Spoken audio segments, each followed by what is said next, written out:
Olá, graça e paz. Vamos começar mais uma aula da nossa EBD. Bom dia para você que chegou agora. Esperamos que todos estejam bem. O nosso tema de hoje é Igreja Missional, Conceitos e Desafios. Vamos falar um pouco a respeito dessa missão que o Senhor Deus entregou para a sua igreja, que muitas vezes é negligenciada ou relegada a segundo plano. Para o nosso texto áureo, nós temos Atos capítulo 9, verso 31, que diz assim: A igreja passava por um período de paz em toda a Judéia, Galiléia e Samaria. Ela se edificava e, encorajada pelo Espírito Santo, crescia em número, vivendo no temor do Senhor. Os objetivos dessa lição, primeiramente, conhecer o conceito de igreja missional comparado à igreja missionária. Perceber que a igreja missional é comprometida com a essência, que são as vidas, independentemente do potencial numérico ou financeiro. E ainda praticar qual o conceito de igreja que permeia sua visão missionária: vidas para Jesus ou apenas projetos bem elaborados. Pensando a respeito deste versículo, que é o texto áureo, é interessante nós pensarmos que talvez ele descreve um breve momento da igreja, porque nós sabemos que a igreja no primeiro século e depois também foi muito perseguida. O seu crescimento incomodava as pessoas, tanto governantes como a sociedade comum. E aqui nesse texto interessante que diz que a igreja passava por um período de paz em toda a Judéia, Galiléia e Samaria.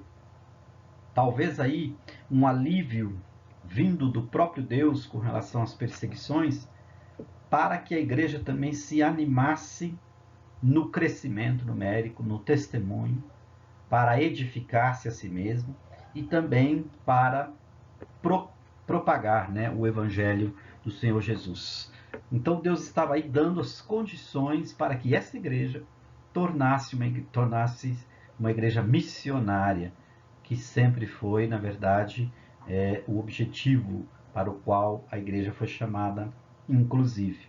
Mas esse texto é interessante porque, por causa disso, né, por um período de paz, por causa disso também, ela se edificava e, encorajada pelo Espírito Santo, crescia em número, vivendo no temor do Senhor. Antes da igreja pensar em evangelizar para fora dos seus muros, é preciso que ela se edifique.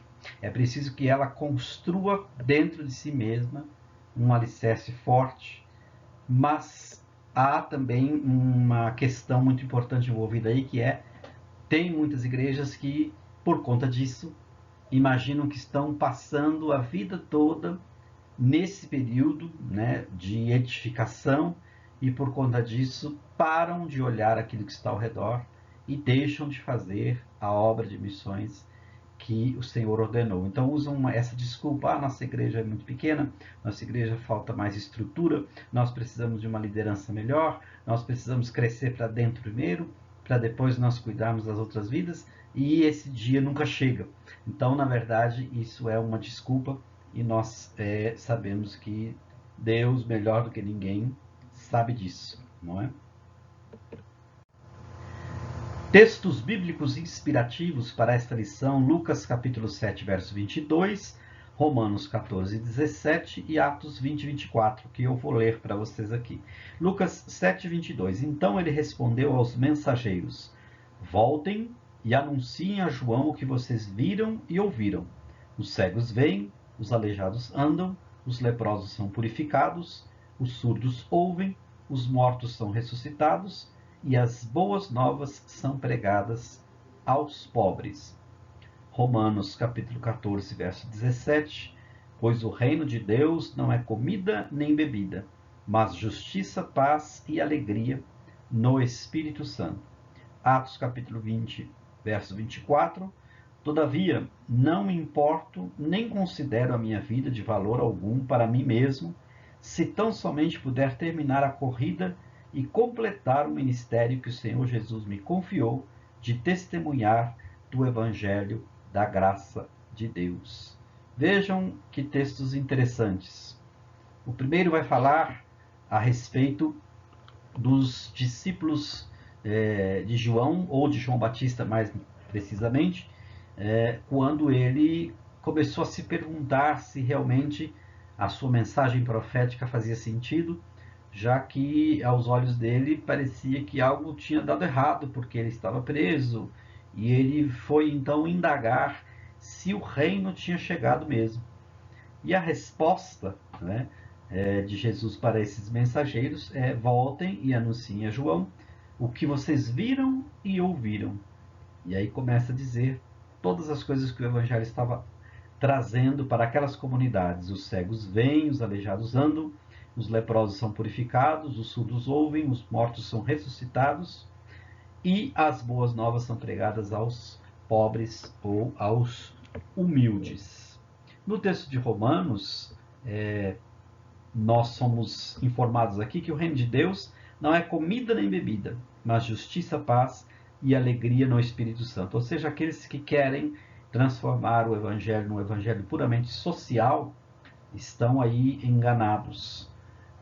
O reino de Deus não é comida nem bebida, mas justiça, paz e alegria no Espírito Santo. Ele é composto de valores espirituais que nem sempre refletem nos valores sociais, no que diz respeito à política e à economia.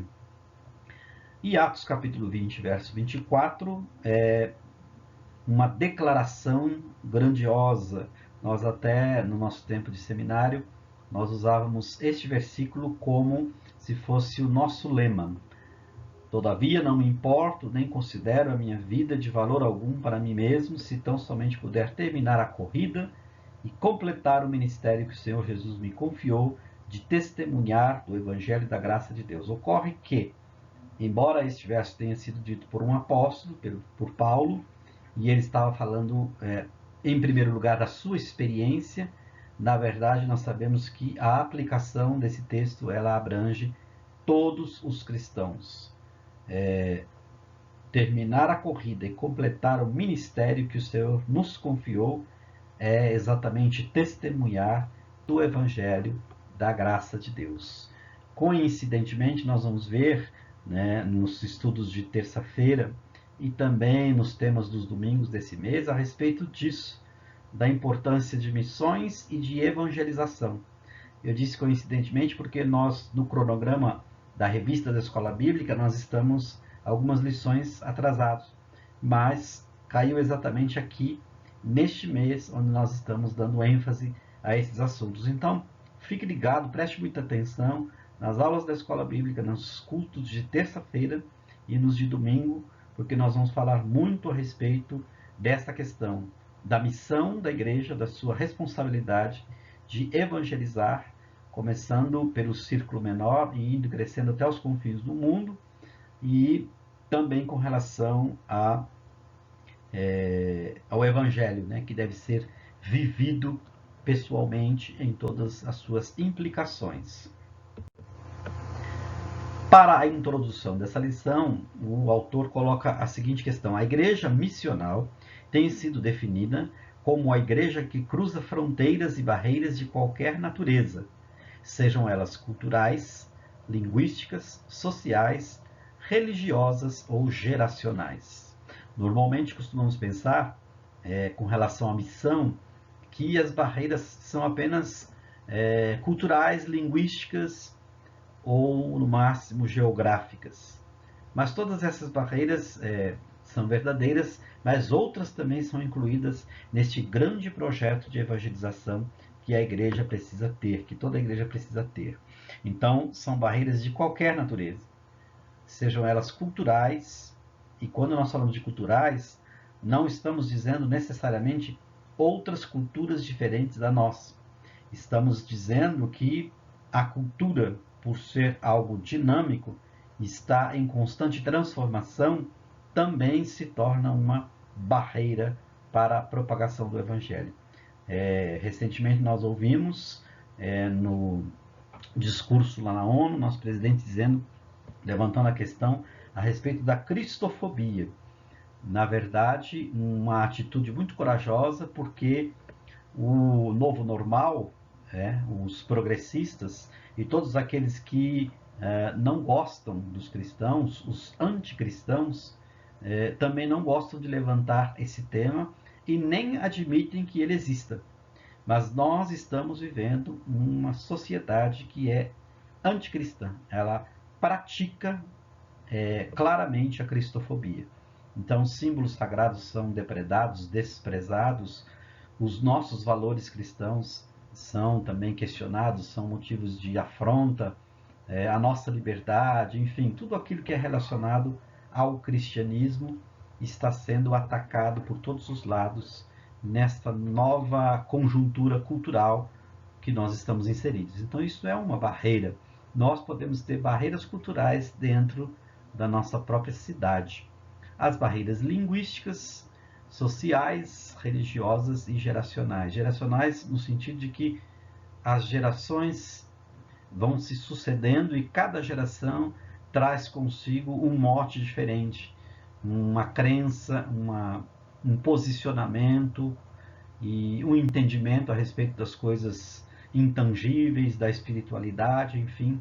É preciso que a igreja esteja sempre conectada e atualizada nessas questões para que ela possa ter uma boa estratégia e desenvolver um bom trabalho no que diz respeito à evangelização. O primeiro ponto, uma igreja envolvida na missão de Deus. É a partir do plano salvífico do Criador e seu desejo de estabelecer um relacionamento contínuo com o ser humano que a missão se define. Olha que colocação interessante. A igreja precisa estar envolvida na missão de Deus. E aqui nós já temos uma informação de valor importante. A missão é de Deus. A missão não é da igreja. A igreja apenas tem o privilégio de ser quem executa essa missão. Mas, na verdade, a missão é de Deus. Tanto é de Deus que Jesus proferiu aquelas palavras quando os próprios discípulos queriam que as pessoas não o aclamassem como rei, e ele disse que se elas se calassem, as pedras haveriam de clamar. Nós temos que fazer o nosso trabalho para que não sejamos substituídos por pedras, por seres inanimados. Não vamos deixar que a criação, no lugar da criatura, faça o trabalho de anunciar o Evangelho. E essa missão que é de Deus para a igreja, ela tem como ponto de partida o plano salvífico de Deus para todas as pessoas. A Bíblia diz que Deus quer que todos sejam salvos e que cheguem ao pleno conhecimento da verdade.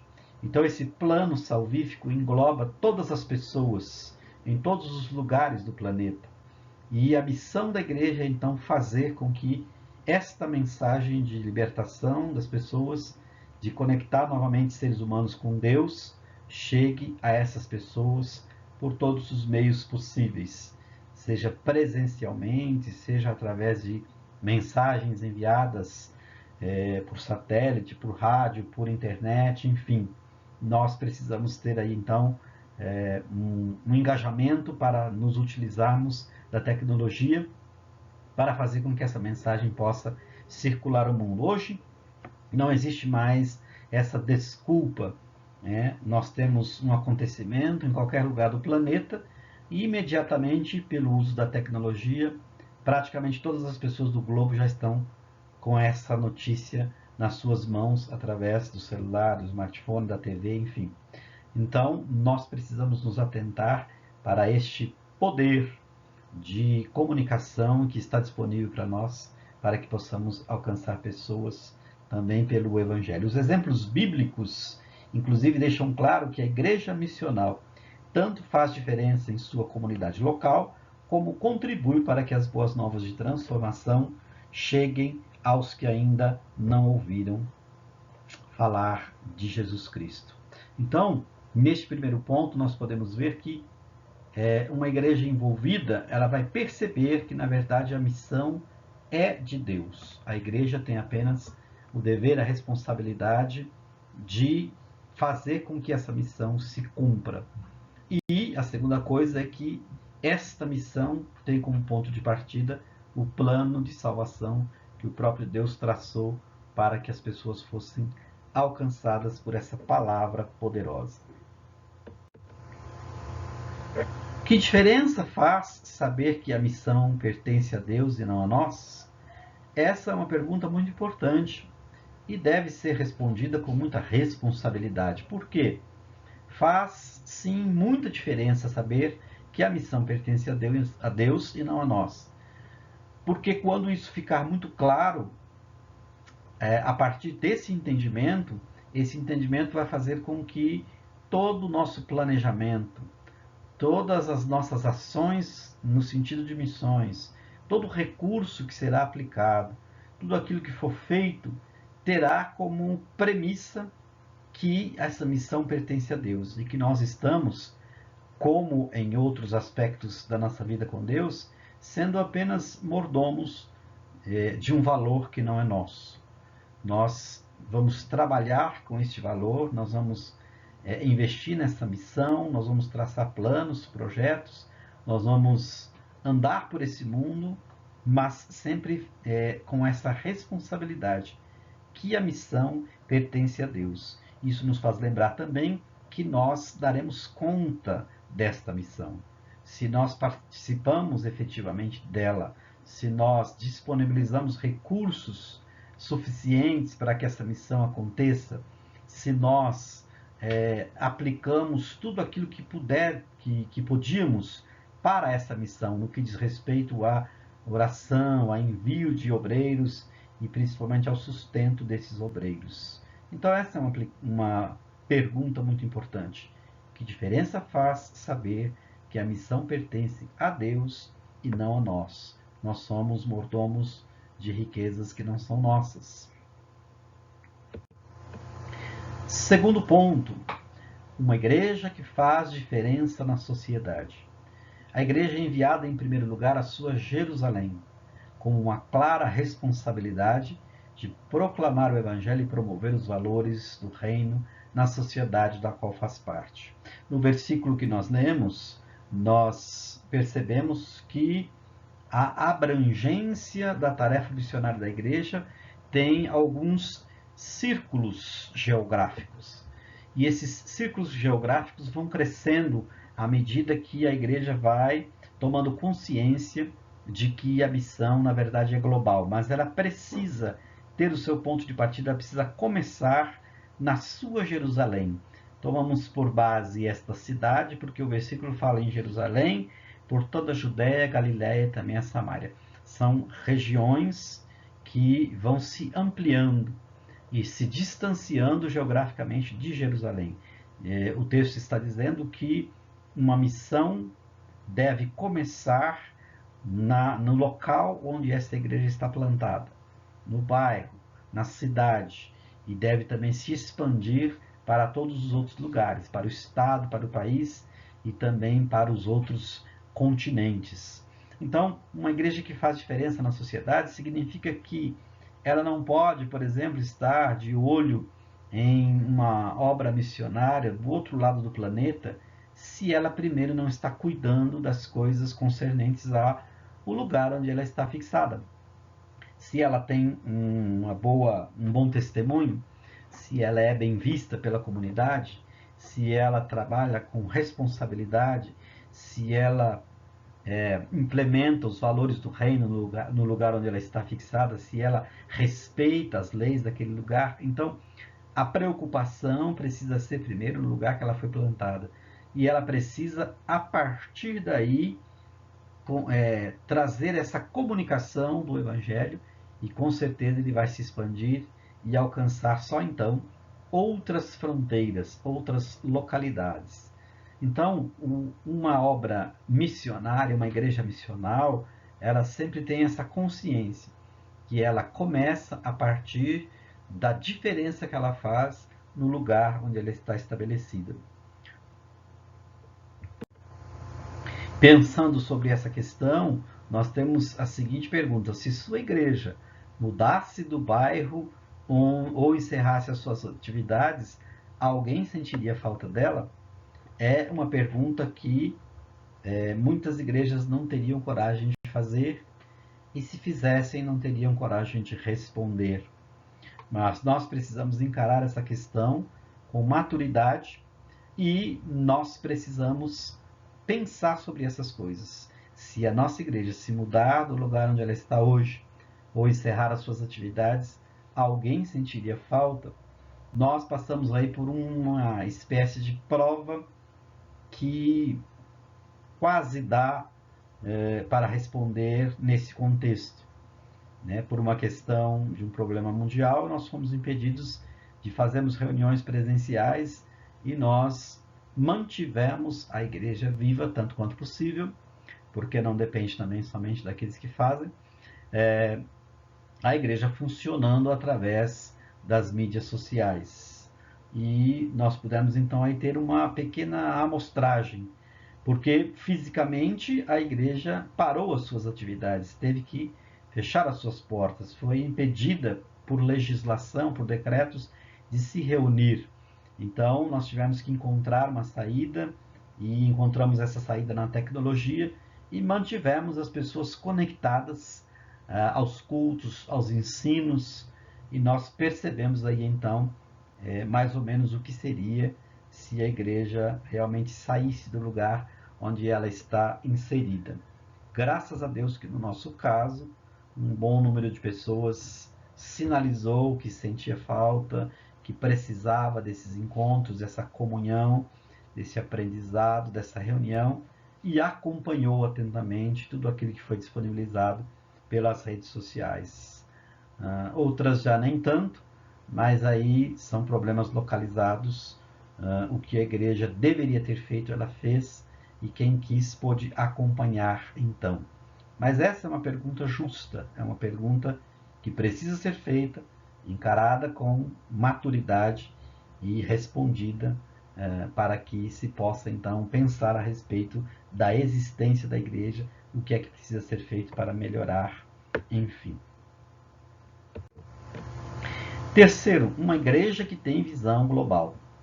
Trata-se de dar a oportunidade a todo ser humano de conhecer a pessoa de Jesus Cristo e de ter a possibilidade de transformação de sua vida pessoal e de sua comunidade. Agora, então, ele amplia, não é, aqueles arcos geográficos para uma amplitude maior. Uma igreja que tem uma visão global. A igreja não pode estar preocupada apenas consigo mesma.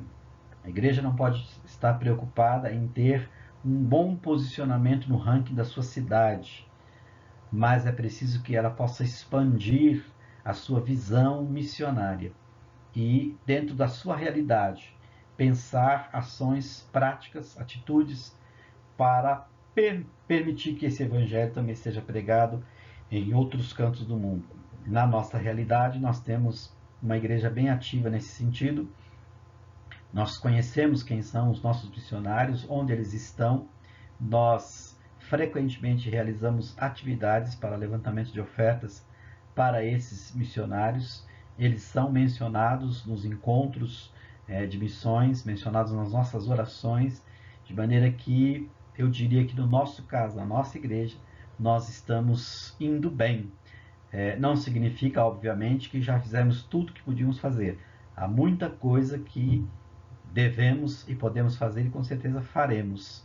Mas a verdade é que se nós formos traçar uma análise que seja justa, nós podemos dizer que a nossa igreja tem sim uma visão global, porque a nossa liderança, na pessoa principalmente do pastor Rubinho, tem se preocupado com essa questão e nós desenvolvemos frequentemente ações práticas, projetos para que os missionários possam continuar com o seu trabalho no lugar onde eles estão. Né? Temos na África, em Israel, na Espanha, no Japão, no Peru, na Suécia e em muitos outros lugares, praticamente todos os continentes, nós temos missionários trabalhando e nós nos preocupamos com eles. Eles precisam muito das nossas orações, precisam muito das nossas ofertas, Portanto, há muita coisa que nós podemos fazer. Se você não foi chamado pessoalmente para ir ser um missionário em outro lugar, mesmo assim você não deixa de ser missionário.